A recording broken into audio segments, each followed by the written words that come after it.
ಕಾಂಗ್ರೆಸ್ ಪಾರ್ಟಿಯ ಮಂತ್ರಿಗಳಲ್ಲಿ ಒಮ್ಮತವನ್ನು ಮೂಡಿಸಲಿ, ಆನಂತರ ಮುಂದಿನ ಸಂಗತಿಯನ್ನು ನಾವು ಮಾತಾಡ್ತೀವಿ. ಜನಾಕ್ರೋಶ ವಿರುದ್ಧ ಬಿಜೆಪಿ ವಿರುದ್ಧ ಕಾಂಗ್ರೆಸ್ನವರು ಜನಾಕ್ರೋಶ ಯಾತ್ರೆ ಮಾಡ್ತಾ ಇದ್ದಾರೆ. ಜನಾಕ್ರೋಶ ಸಿದ್ದರಾಮಯ್ಯ ನೇತೃತ್ವ ಅಲ್ಲ, ಯಾಕೆ ಮಾಡ್ತಾ ಇದ್ದಾರೆ ಅವರು?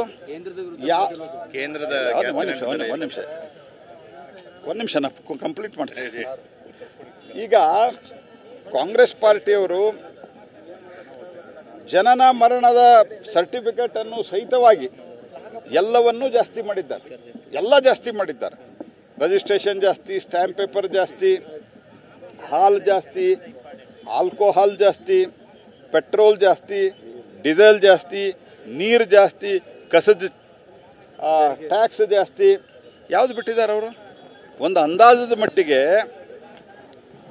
ಒಂದು 75-80 ಸಾವಿರ ರೂಪಾಯಿ ಇವ್ರು ಬಂದ ನಂತರ, ಕೋಟಿ ರೂಪಾಯಿ ಇವ್ರು ಬಂದ ನಂತರನೇ ಎಕ್ಸ್ಟ್ರಾ ರೆವಿನ್ಯೂ ಸಂಗ್ರಹಿಸ್ತಾ ಇದ್ದಾರೆ. 51,000 ಕೋಟಿ ರೂಪಾಯಿ ಹೆಸರಿನಲ್ಲಿ. ಆದರೂ ಸಹಿತ ಪ್ರತಿ ಸರ್ತೆ ಕೊಡ್ತಾ ಇಲ್ಲ. This is number 1.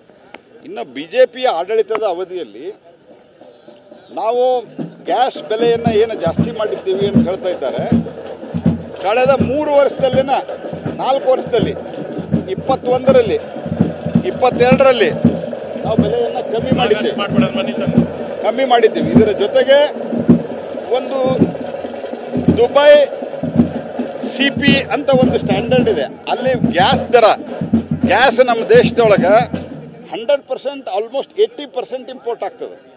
ಈ 80% ಏನು ಇಂಪೋರ್ಟ್ ಆಗ್ತದೆ, ಇದು ಏನು CP ಸ್ಟ್ಯಾಂಡರ್ಡ್ ಇದೆ, ಆ ಸ್ಟ್ಯಾಂಡರ್ಡ್ ಪ್ರಕಾರ ರೇಟ್ ಜಾಸ್ತಿ ಆಗಿದ್ದಕ್ಕೆ ನಾವು 3 ವರ್ಷದಲ್ಲಿ ಕಮ್ಮಿ ಮಾಡಿದಂಥವರು ಈ ಸರ್ತೆ 50 ರೂಪಾಯಿ ಜಾಸ್ತಿ ಮಾಡಿದ್ದೇವೆ. ಮತ್ತು ಆ್ಯಸ್ ಆನ್ ಡೇಟ್ ಉಜ್ವಲದವರೇ ಹೈಯೆಸ್ಟ್ ಇದಾದೆ. ಉಜ್ವಲ ಮತ್ತು ಅದಕ್ಕಿಂತ ಮೊದಲು ತೆಗೆದುಕೊಂಡಂಥ ಬಡವರು ಯಾರಿದ್ದಾರೆ ಅವರಿಗೆ 350 ರೂಪಾಯಿ ಸಬ್ಸಿಡಿ ಇವತ್ತಿಗೂ ಭಾರತ ಸರ್ಕಾರ ಕೊಡ್ತಾ ಇದೆ. ರಾಜ್ಯಾಧ್ಯಕ್ಷ ಆಯ್ಕೆ ಯಾವಾಗ ಅಂತ ಸರ್? ಬೇಗ